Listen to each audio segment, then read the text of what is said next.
सभी लोगों को नव वर्ष की हार्दिक शुभकामनाएं। मैं ऋषि शर्मा एक बार फिर आप लोगों के सामने उपस्थित हुई हूँ नए वर्ष के कुछ ऐसे कार्य लेकर के जो कि आप करेंगे, इससे कि आपके करने से आपका पूरा साल मंगलमय और खुशी से व्यतीत होगा। तो करना क्या है आपको, सबसे पहले आपके घर के अंदर झाड़ू पोछा सब साफ सफाई हो जाती, नहा धो करके भगवान की पूजा करेंगे। सबसे पहले गणपति जी की पूजा कीजिएगा, इसके बाद सारे भगवानों की पूजा करनी है और शनिदेव की भी पूजा करनी है। इस दिन हमको हमारे घर में यदि शमी का वृक्ष लगा है तो शमी के वृक्ष में जल दे देना है सुबह के समय, और शाम को दिया जला देना है।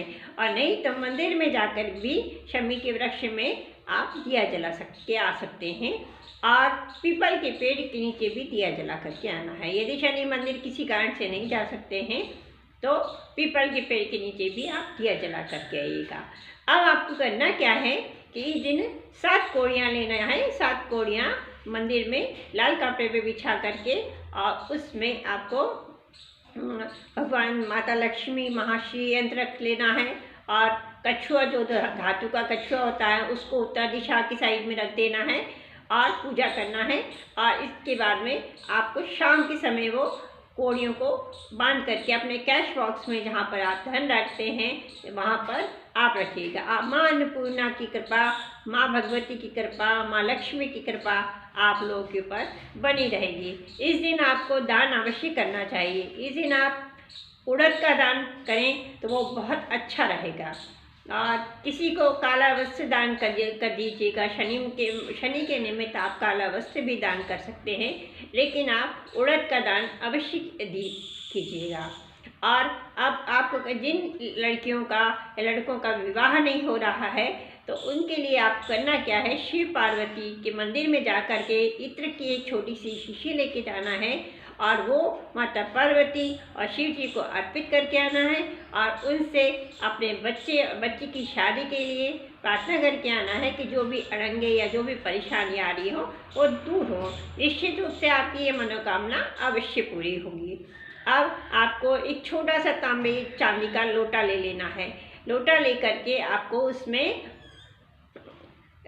शहद, गाय का दूध, शहद, घी, शक्कर और दही ये मिला करके और भोलेनाथ के मंदिर में जा कर के और उनको अर्पित करके आना है, और आपकी जो भी मनोकामना हो वो बोल करके आना है।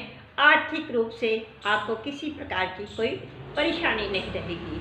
अब आपको एक और काम करना है कि जब आप घर में पोछा लगाएंगे तो पोछा लगाते समय आप उसमें थोड़ी सी पीली सरसों डाल दीजिएगा।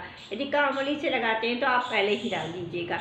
इसके बाद आप पोछा लगवा लीजिएगा। जब पोछा इसके बाद सूख जाता है तो शाम के 4 बजे के आसपास आप अपने, या उसके पहले ही, शाम ना हो पाए इसके पहले ही आपको पूरे घर में झाड़ू लगा करके बाहर से वो जो पीली सरसों के दाने जो थोड़े बहुत रह जाएंगे वो बाहर कर दीजिएगा। आपके घर की जितनी भी नेगेटिविटी होगी, जितनी भी पूजा वास्तु का दोष होगा, या तो वो सारा दूर हो जाएगा। अब आपको करना क्या है कि नए साल के दिन एक कोई पौधा जरूर ला करके लगा देना है, कि चाहे कोई भी पौधा हो, चाहे तुलसी का पौधा हो, ये नहीं तो कोई फूल का पौधा हो, लेकिन पौधा जरूर ला करके लगाइएगा। और अब आपने एक किसी ज़रूरतमंद को दान करना है। जैसे आप कभी कहीं व्यापार के लिए जा रहे हैं, अपने व्यापार से संबंधित कोई सामान खरीदने के लिए जा रहे हैं, तो आपको करना क्या है, 21 रुपये गुप्त जगह पर छुपा करके रख के चले जाइएगा। और जब आप वहाँ से सामान लेकर के लौट करके आते हैं तो वो किसी को ज़रूरतमंद को दान दे दीजिएगा, और नहीं तो आप मंदिर में दान कर दीजिएगा। आपके व्यापार में आकस्मिक रूप से आपको लाभ होता हुआ नजर आएगा। जो आपको लाभ हो रहा है उससे ज़्यादा फायदा मिलेगा। अब एक और काम करना है। नए साल के बाद, नया साल सोमवार को पड़ रहा है, हमको उस दिन पहला मंगलवार पड़ेगा, उस दिन हमको या सोमवार वाले दिन भी और मंगलवार वाले दिन भी 11 पत्ते पीपल के लेना है, और उस पर चंदन से राम राम लिख करके हनुमान मंदिर में जा कर के हनुमान जी को अर्पित करके आना है, और अपनी जो भी मनोकामना है और या जो भी परेशानी है चल रही है वो सब बोल करके आना है। इससे देखेंगे आपके आकस्मिक रूप से हर चीज़ में आपको सफलता होती हुई नज़र आएगी।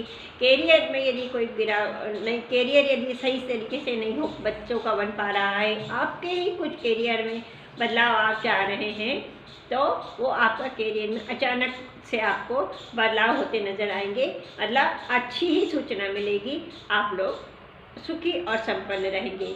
आपके घर में हमेशा कलह का वातावरण बना रहता है, तो तुलसी की मंजरी को एक दिन पहले आप तोड़ करके रख लीजिएगा और जब आपके घर में झाड़ू पोछा लग जाए तो उसी दिन से आप नए साल से ही शुरुआत कर दीजिएगा भोलेनाथ का नाम लेकर के। इसके बाद आप वो तुलसी की मंजरी को लोटे में डाल करके पानी या गंगा जल मिला करके और किसी आम के पत्ते से या पान के पत्ते से घर के चारों कोनों में आप छिड़क दीजिएगा। छिड़कना इस तरीके से है कि यदि किसी मंजरी का वो दाना जो है यदि कहीं गिर जाता है तो वो आपके पैरों किसी के भी पैरों में ना आए। आप देखेंगे कि घर का वातावरण बहुत शांत हो गया है, घर का माहौल भी शांत हो गया है और अशांति और क्लेश जो चल रहा था वो सब दूर हो गया है। इस प्रकार से आप भगवान की पूजा करिएगा, पाठ कीजिएगा, आप लोगों का दिन और साल सब कुछ अच्छे से जाएगा। लेकिन एक बात और है कि यदि आप ये सारे जो उपाय करते हैं तो ये उपाय करने के लिए आपको किसी से बताना नहीं कि हम ये उपाय कर रहे हैं। इससे क्या होता है, अपनी खुद की चोट अपने को लग जाती है। इसलिए आप अपना काम, अपना जो भी उपाय कर रहे हैं वो अपने शांति से चुपचाप से अपने घर में ही से रिलेटेड हैं, जो घर में ही लोग हैं उन्हीं को पता है, बस इतना ही। बाहर आपको ये नहीं बोलना मैं ये नहीं किया ये वो किया। तो इस तरीके से ये आपको काम कर लेना है। नए साल के दिन से शुरुआत करिएगा इन सब कार्य को करने की। आप लोगों की पूरा साल अच्छे से जाएगा। तो आप लोगों को एक बार फिर नए वर्ष की शुभकामनाएं देते हुए और आप लोग एक बार फिर से आप लोगों को नए साल की बहुत बहुत शुभकामनाएं। और एक काम और कर लीजिएगा आप लोग कि पीली सरसों जो है वो आप अपने घर के पूरे परिवार के सिर से वार करके कहीं चौराहे पे फेंक दीजिएगा, नहीं तो लंबा हाथ करके रोड पर फेंक दीजिएगा। इससे आपके घर के लोगों